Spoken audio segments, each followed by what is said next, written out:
Hello mga beshi, ng linggo nga po nag-anak nga po si mama sa binyag. Buti na nga lang walang pasok kaya nakasama kami ni Tita Cha. Nakakita nga po ng laruan sa Tina kaya for the iyak. Yung bubbles pa nga pinapabili halagang 300. Di nga po binili ni mama dahil ang mahal nga din po mga beshi. Ang dami na nga din po naming laruan, nakakalat lang. Kaya yung lumilipad na lang yung binili ni mama. Pumasok na nga po kami sa simbahan dahil magsisimulan na nga po ang binyag. Ito nga po pala yung bagong kumare at kumpare ni mama. Tinanong ko nga si mama kung ilan na nga po inaanak niya. Nagulat nga po ako dahil nasa 40 plus na nga daw po mga beshi. Ako po kasi dalawa na yung inaanak ko. Shoutout nga po pala sa batang cute na nagpa-picture sa akin. Tapos na nga po ang binyag kaya nag-picture taking na nga po ang mga ninang. Umuwi na nga po muna kami pagkatapos ng binyag dahil hinintay nga po muna namin si Mama Abby. Bisita nga din po pala si Mami Ina kaya nagpa-picture nga din po ako mga beshi. Nagninong nga din po pala si Tito Philip, asawa ni Mama Abby. Kaya doon nga kami sa kanila sumabay. Nag-change outfit nga po ako dahil ang team nga po kulay pink mga beshi. Pero black naman ang sinuot kong damit.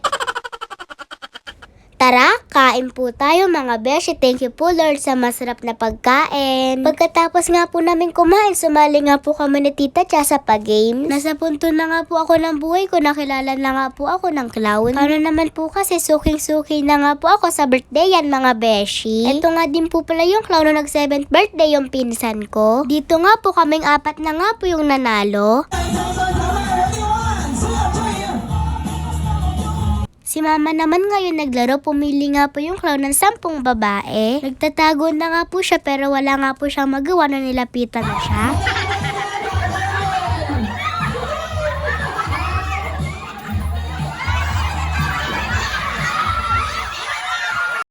Pinahirapan nga lang daw po muna silang lahat pero lahat nga daw po sila panalo. Kitchen package nga po yung nakuha ni mama. Madami na nga daw po kaming toyo, may toyo pa nga daw po siya sa ulo niya.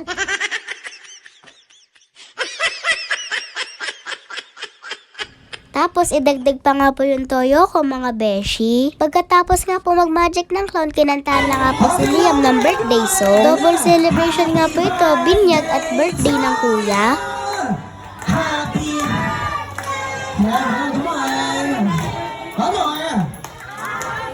Pwede yan, kuha ka na gusto mo. Hindi patulungan. Sige, go. Here we go, here we go, here we go now. Here we go, here we go. Pagkatapos nga po ng party, nagbihis na nga po kami pang swimming. Good luck na nga lang talaga sa kulay ko mga beshi. So sobrang excited nga po namin mag-swimming, nakalimutan nga po namin maglagay ng sunblock. Di ko nga po alam kung effect pa nga po to dahil basa na nga po yung mukha at katawan namin mga beshi.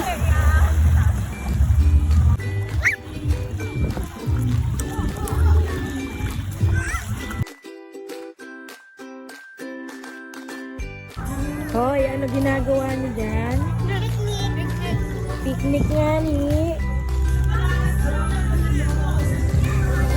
Wala pa nga po isang oras, nagpahon na nga po sa Tina dahil giniginaw na. Buti na nga din at tumahon dahil may ubat sipon nga din po siya mga beshi. Bantang 4 PM, umahon na nga din po kami ni Tita Cha. Dito na nga kami sa CR nagbanlaw. Sinuot ko na nga lang po ulit yung suot kong damit kanina. Dahil kabibihis ko nga lang din po mga beshi. Yun lang, salamat sa panonood. Bye-bye mga beshi. Thank you po sa pag-invite Mami Rose Ann.